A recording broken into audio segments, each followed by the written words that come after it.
Yeah, so Christian, give me a little bit of your background. Yeah, really cool. So it's good good to have you trying out FunderPro.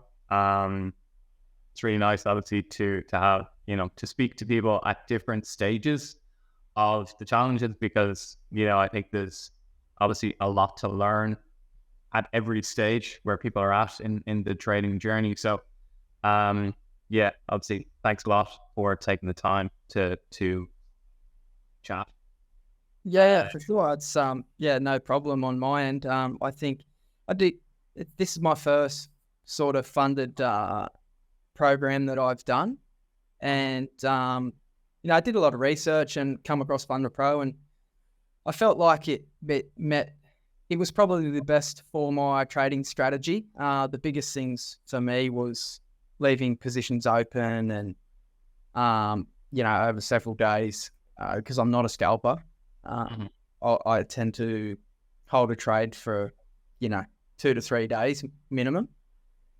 So that was good for me, and the 10% drawdown was obviously a good one as well, because not that I don't think I would ever get to that point, but with some other prop firms, you have a 5% drawdown, you might lose 2 trades in a row, and then all of a sudden, only having 3% in your back pocket, you can make some irrational decisions or maybe do Yeah, something stupid. So it's just good to have that buffer there.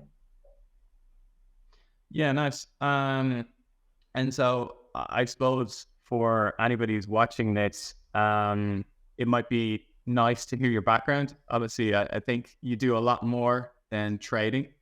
Yeah. So what's your day job?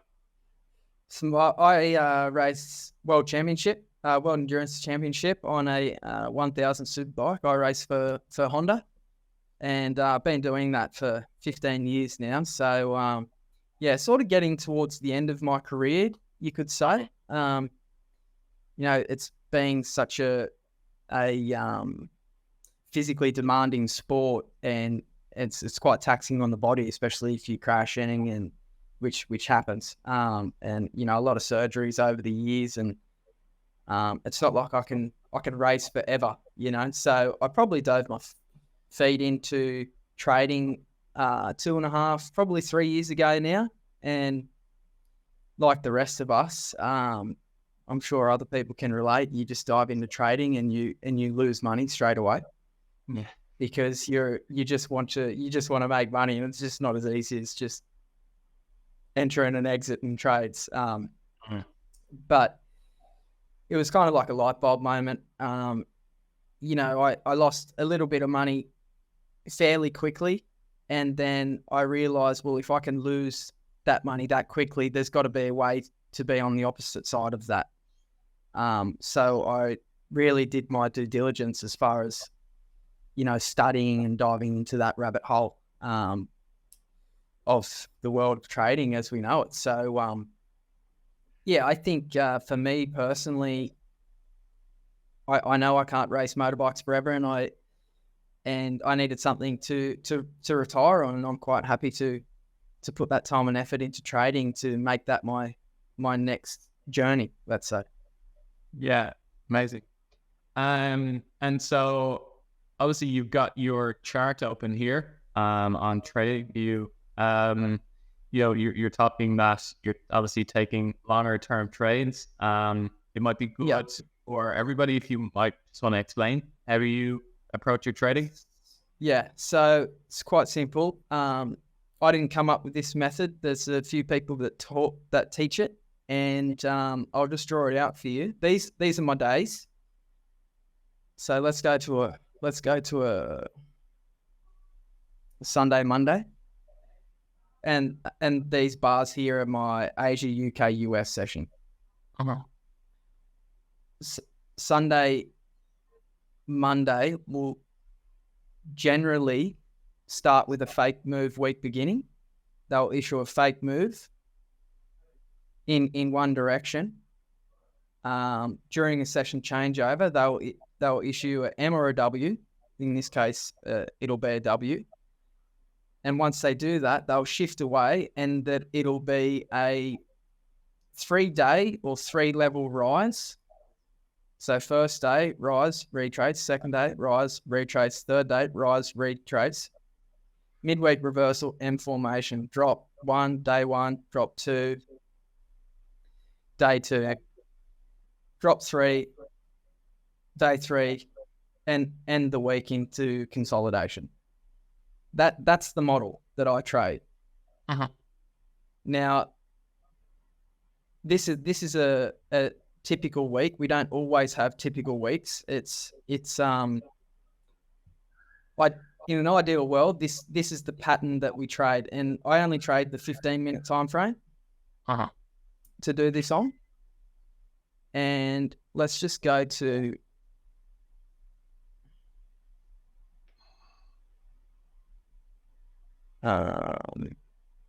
we'll go to USD JPY because the price action of USD JPY has been very good as far as the cycle playing out. So this was a trade.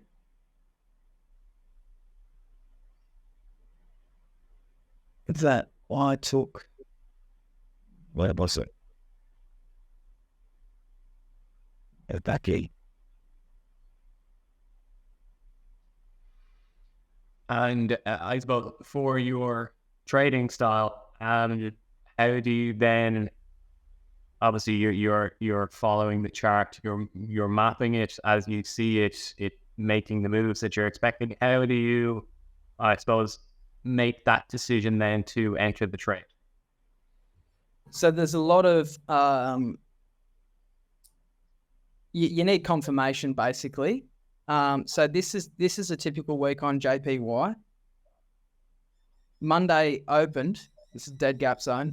Monday opened with a false move, which was this push down.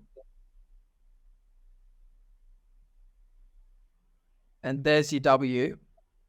Or you could have took this. You could have took this one. This is the one I took actually because I trade the UK session only because I'm in Australia and I'm not staying awake for the US session. Now, here it creates, this is the initial low of the day. It creates that in Asia. And it generally does create either the low of the day or the high of that day in the Asian session. Now, the rules to take a W are quite simple.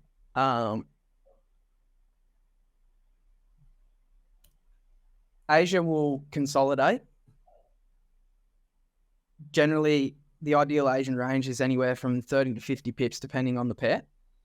At 1 a.m. New York time to 2 a.m. New York time, they'll issue an extension, which is what this move is here. This down move here. And it normally comes in 3 bursts. And what that does is it induces people to go short because maybe it validates, I don't know, fib patterns, this retracement. People want to short the retracement. And right on the UK open candle, which is at 3:30 a.m. to 3:45, it'll be a hammer. Has to be a hammer on that candle. It can wick below the low of the day that it created in Asia, but it must close above it. That's my trigger to go long. And then you hold it for a 3-level rise or 3 days. In this case, it was we got our 3-level rise in 2 days. Push 1, push 2, push 3. And with this method, the way that you do it, the risk to reward on each trade is massive. If I don't get this set up at the 3:30 a.m. candle, I don't take a trade that day. Yeah, and I think that's an important thing as well to point out. Obviously, having those rules that you're following and sticking to, yeah. Yeah. I suppose, how do you resist the urge? Because obviously it can be tempting to think, okay, it's close enough. It's close enough to what I wanted. Yeah, I have rules. And that's one of the rules. If I don't get that, then I can't enter. I've been tempted, I've done it in the past, entered when it's not right, and it just doesn't work for me. So that's why I have these rules to stick by them. And look, if it came up there and came down and stopped me out, then that's fine. I'm happy with that. I'm wrong. I'm happy to be wrong.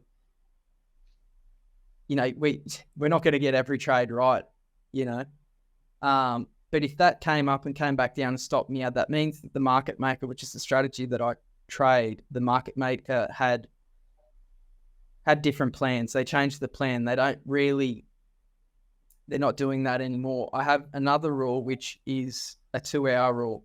So if I'm not significantly in profit from the time I take my trade, 2 hours from that point, if I'm not significantly in profit, I have to cut the trade. And the reason being for that is that they may come and take another pass at the lows because this candle here didn't do the damage. It didn't pick up the contracts that they wanted, so they may take another pass at the lows before shifting out. But that's basically the pattern. That's just a great example that happened last week that I traded, and then I traded the short down. This is another setup, but the candles tell me a lot. Like, see, on my chart, you can see green, red, blue, and violet candles. They're not just... so what these represent is a green... we call them vectors. And a green vector is 200% more volume in that one candle than the 10 previous candles.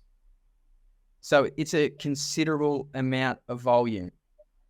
And why that's important is because retail cannot do that.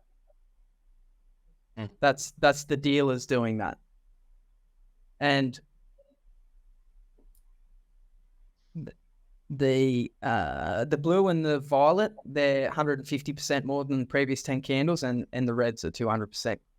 So why they're important is we need to understand, I need to understand with this method where the dealer is present. If price is in consolidation and it's just going sideways and I'm not seeing any vectors, then I don't need to be looking at the charts. Yeah, I want to trade in line with the dealer and not against them. So that's why these vector colors are so important, because we can understand when the money is coming in and what they're trying to do, whether they're trying to trap, induce traders into the wrong direction, so on and so forth. Yeah.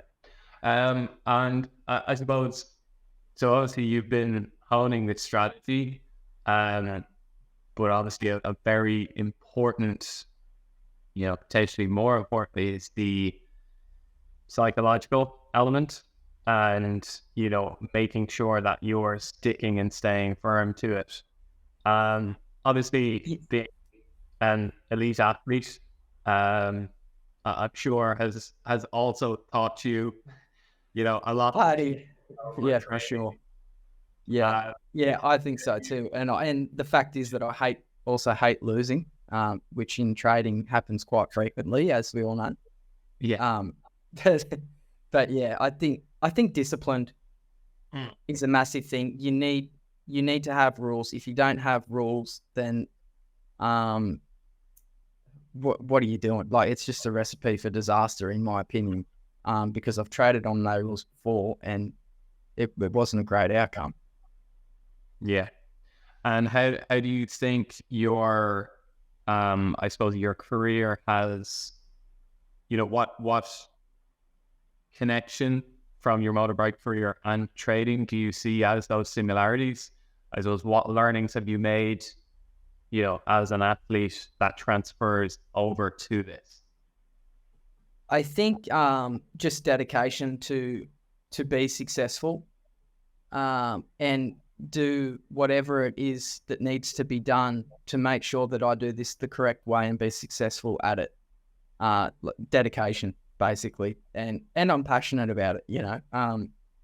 But I think the main thing is dedication and making sure things are done the correct way, and done right. You know, if you do things right and you're dedicated, then you're gonna get rewarded for it at some stage.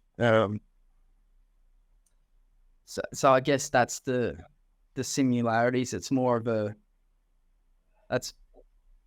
that's probably like my mindset more than anything. That's how I think about it when I come to the charts and stuff like that. Yeah, very good. And obviously, you were talking about your transition from your career now, and obviously hoping to make this, you know, your second career, let's say. How do you see that transition? Because I know a lot of traders, you know, maybe, you know, obviously different to yourself, but, you know, still have their day job. You know, people always start with their day job. They're then become more disciplined at their trading. It becomes a successful enough career that they're able to actually then manage that transition. How do you see? How do you see that transition happening for you? I think for me, I don't need to rely on being successful in trading at the moment. And with racing, I do have a lot of downtime. So, you know, I'm not working a 9 to 5, 5 days a week. So I do have a lot of time to put the time into this. And the fact that I'm not relying on being it's less stressful too. So that's why I think for me to do it alongside of my profession is actually helped me a lot too, because I don't need to have a successful week on the charts to pay the bills, you know. So I don't have that stress hanging over the top of my head, so I can think more clearly. And I think it would be a big jump initially to, you know, quit your day job and just go straight into trading. Like, I'd say that'd be very overwhelming, and I don't think I could do it. I'm sure there are a lot of people out there that can, but I just think that having two jobs, and my main job was very flexible. I can really take the time with this and make sure it's done correctly. Yeah, and I think, well, I suppose that another thing to that as well, which kind of adds on top, is probably the point where you're saying you know, you can be patient with it because, you know, it's not a reliance, I suppose. And I think that's a very important part. But I think also as well, it's not having to take risks, you know? Exactly. Yeah. Which I think from a prop firm perspective as well, it also adds a level of ease to it, because again, with that larger capital, you're also not having to take those big risks. Yeah, for sure. And you don't have to outlay your own savings into it to make good profits. And that's what caught my eye. Basically, I can invest elsewhere, and wherever it may be, whether it's in real estate or whatever. And by being a part of the prop firm just gives you access to funds that you would never have. So I just think it's just a great idea, you know, if you can make it work. And I suppose then for your trading, what I suppose advice would you give other people who are, you know, maybe a little bit earlier in the journey than you are? So obviously you've been trading for some time now, and you've been honing your skills and your discipline towards it. What would you say to aspiring traders who are looking to start into it and to, you know, begin their journey? Yeah, look, there's a million different strategies out there, And I'm not going to say that the strategy that I do is the best one, or it might suit me, it may not suit others. But I think what you need to understand is, one, you need to put the time into something, and you're probably going to try a lot of different strategies until you come across one that just clicks with you, that suits more your trading style. Like, I know a lot of guys that trade the same way I do, but they're scalpers. They're in and out. They're trading the 1 and the 5 minute time frame, and they wouldn't hold a trade for more than an hour, and they may do 20 trades a day. Like, the way I trade is a lot more relaxed. I take 2 trades a week. If I get them right, ideally, I'm taking 2 trades a week, and I'm holding those swings, those 3-day swings. And that just suits me. That gives me more time away from the computer, which, to me, I can come back to the computer fresh and be thinking clearly. But that would be my advice, is to just, it's going to be difficult in the beginning, but you need to try and understand what kind of person you are, and try and find what works best for you. Because, as I said, there's so many different strategies out there that you can just get lost in all of it. But you need to just put the time into one thing, and if it doesn't work, move on to the next. Like, it's a grind until you will know straight away when you come across something that works for you. You're gonna it all makes sense now, type thing. So that would be my advice. I'm no expert in the field whatsoever. I've been doing it for 3 years now, but I'm happy where I'm at. I'm a profitable trader, and I do one strategy, and I take 2 trades a week, and I can, like, with 2 trades a week, I can successfully make 15% of my account, and that's big for me. So some people like to be more active on the computer, but I don't. I want to catch them high and low swing, and that's me done for the week. Yeah, nice. Yeah, I think a lot of successful traders I've spoken to as well have a very similar mindset. It's almost, they only became successful when they were placing trades, and then they walked away and just exactly. Get away from the computer, because it gets dangerous when you're watching something, and should I close now? Profit, I'm in profit. Yeah, that's right. And look, at the end of the day, you have a setup and you have a trigger. You've got your setup, which is what you want to happen, and then you have a trigger, which may be a candlestick formation to make you enter the trade. Now, and you set your take profit, you set your stop loss, and you can walk away. If you're wrong, you're wrong. You come back and you analyze the next day or whenever it may be, and try and find out why you went wrong. The dealer's going to throw all sorts of scary candles in you to make you get out of a good position. That's their job.